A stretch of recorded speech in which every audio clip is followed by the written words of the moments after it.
kita dipanggil Tuhan bukan untuk melakukan yang cemar, tetapi kita dipanggil untuk melakukan yang kudus. Dan biar tahu saudara bahwa bukan oleh karena kita berusaha melakukannya, tetapi Tuhan bertindak, yaitu menguduskan namanya di dalam kehidupan kita, di dalam nikah kita, di dalam keluarga kita. Mari kita belajar kepada firman Tuhan supaya kita beroleh nikah yang sejati dari surah Kejadian pasal 26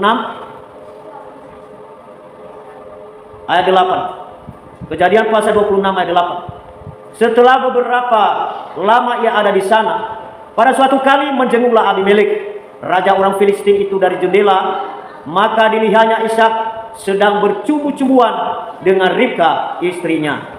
Puji nama Tuhan. Yaitu tokoh daripada zaman ke zaman, yaitu utusan Tuhan, mulai daripada Bapak Abraham, anaknya Ishak, dan kepada Yakub sampai kepada Daud dan Kristus Yesus yang kita terima sampai hari ini. Kita harus tahu bahwa hanya satu orang yang kita lihat begitu setia di dalam nikahnya. Ya, ini yang disebut nikah yang sejati. Ya, tadi kita sudah dengar namanya Ishak, dari anak daripada Abraham, dan tidak pernah dia menambah istrinya. Ya, jadi Ishak ini hanya satu-satunya istrinya sampai mati, saudara. Itulah namanya Ribka. Hidup setia sampai mati. Nah, ini yang perlu kita perhatikan, bahwa ini salah satu gambaran gereja Tuhan yang dalam pengudusan dan penghormatan. Nah, jadi ada dua hal kita perhatikan yang membawa kita kepada nikah yang sejati. Yaitu yang pertama, kita lihat ayat sebelumnya, ayat 7. Ketika orang-orang di tempat itu bertanya tentang istrinya, berkatalah ia, dia saudaraku, sebab ia takut mengatakan, ia istriku, karena pikirnya, jangan-jangan aku dibunuh oleh penduduk tempat ini karena Ribka, sebab elok parasnya. Nah, itu yang pertama, saudaraku, supaya kita beroleh nikah yang sejati, yang menjadi contoh teladan bagi kita. Ishak memperlakukan istrinya sebagai saudaranya. Ya, banyak kita tidak mengerti hal ini. Ya, banyak kita tidak mengerti bagaimana memperlakukan istri kita sebagai suami. Ya, jadi banyak hanya dia tahu memperlakukan sebagai istri saja. Nah, itu suami. Tetapi di sini kita lihat kenapa begitu setia nikah daripada Ishak bersama Ribka. Yang pertama, Ishak memperlakukan istrinya sebagai saudaranya. Apa itu? Mari kita lihat bagaimana memperlakukan istri sebagai saudara, bukan hanya istri. Lagi 1 Tesalonika pasal 4 yang 4 sampai 6. Supaya kamu masing-masing mengambil seorang perempuan menjadi istrimu sendiri dan hidup di dalam pengudusan dan penghormatan, bukan di dalam keinginan hawa nafsu seperti yang dibuat oleh orang-orang yang tidak mengenal Allah. Dan supaya dalam hal-hal ini orang jangan memperlakukan saudaranya dengan tidak baik atau memperdayakannya, karena Tuhan adalah pembalas dari semuanya ini, seperti yang telah kami katakan dan tegaskan dahulu kepadamu. Nah, ini. Jadi kita harus memperlakukan kita sebagai suami, kita perlakukan istri kita di dalam pengudusan dan penghormatan. Bagaimana? Ya, kita harus mempraktekkan, bukan hanya kita mendengar. Kita mempraktekkan kita sebagai suami. Bukan hanya kita mendengar, kita sebagai suami.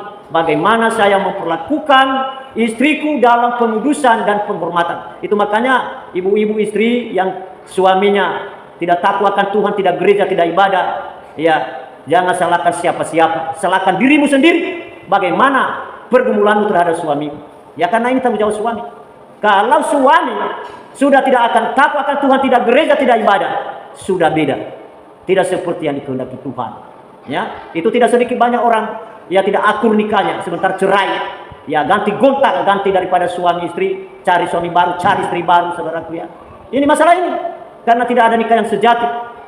Ini masalahnya, saudaraku, tidak mempraktekkan bagaimana seorang suami memperlakukan istrinya di dalam pengudusan dan penghormatan. Kita lihat bagaimana prakteknya. Efesus pasal 5 ayat 25. Hai suami, kasihilah istrimu sebagaimana Kristus telah mengasihi jemaat dan telah menyerahkan dirinya baginya untuk menguduskannya, sesudah ia menyucikannya dengan memandikannya dengan air dan firman, supaya dengan demikian ia menempatkan jemaat di hadapan dirinya dengan cemerlang tanpa cacat atau kerut atau yang serupa itu, tetapi supaya jemaat kudus dan tidak bercela. Nah, ini tugas praktek suami. Kalau dia mengasihi istrinya, berarti dia mengasihi istrinya seperti Kristus menyerahkan dirinya. Bagaimana menyerahkan diri Kristus? Ya, dia menebus kita dari segala dosa lewat mengapa kita ibadah hari ini, mengapa kita gereja. Karena saya percaya bahwa Yesus telah mengasihi saya sampai dia menebus saya dari segala dosa. Begitu kalau suami. Ya. Kenapa saya sebagai suami datang ke gereja ibadah? Karena saya dipakai Tuhan untuk menebus istri dan anak-anakku, untuk menyelamatkan mereka, supaya mereka jangan dimangsa oleh iblis setan, jangan dimangsa oleh segala, yaitu pekerjaan kuasa kegelapan. Itu baru suami yang seperti Ishak, begitu nikahnya sejati, setia sampai mati. Ya, kalau tidak seperti ini suami, maaf. Ya, jadi rumah tangga ini tidak betul, saudara. Ya. Jadi kalau kita mau menjadi rumah tangga yang benar, rumah tangga yang betul, dan bukan kita yang membetulkan, Tuhan yang membetulkan. Amin. Kalau kita setia ibadah, setia gereja, setia kita taat dengar kepada firman Tuhan, itu yang membetulkan, yaitu nikah kita, membetulkan rumah tangga kita. Nah, saya berikan salah satu contoh. Kalau seandainya seorang suami tidak pernah dengar firman Tuhan, apa dikasih nasihat kepada istri dan anak-anaknya? Paling pikirannya, logikanya, ya, menurut yang didengarnya dari orang. Tapi kalau suami takut akan Tuhan, dengar firman, itu dikasih nasihat kepada istri dan anak-anaknya. Sehingga rumah tangga ini rumah tangga yang bahagia, rumah tangga yang terus ada damai sejahtera. Amin. Itu salah satu prakteknya, saudara. Suami itu harus benar-benar menjadikan Yesus sebagai kepala dalam hidupnya. Ya, karena kita harus tahu bahwa jenjangan ini harus sesuai, ya, Alkitab, sesuai firman Tuhan. Jenjangan daripada nikah, istri berkat oleh karena kita bersama-sama suami istri, yaitu kita berteguh setia mengikut Tuhan, setia kita dalam beribadah, maka terjadi ya seperti yang Tuhan rindukan. Apa yang Tuhan rindukan tadi? Dia menempatkan kita sebagai jemaatnya suami istri di hadapannya supaya cemerlang, supaya menjadi kudus dan tidak bercela. Itu sebabnya kita harus mengejar, kita suami istri, ya, supaya digenapi firman Tuhan ini dalam hidup kita, dalam nikah kita, dalam keluarga kita, sehingga terjadi ya pengudusan dan penghormatan. Ya, Ishak saudaraku bukan dia hanya alasannya berkata, kenapa dia menyebutkan saudara? Karena aku takut nanti diambil orang, takut nanti ya saya dibunuh. Sebenarnya bukan hanya itu. Sebenarnya Ishak memperlakukan istrinya ya soal menunjukkan, menyatakan pengudusan dan penghormatan.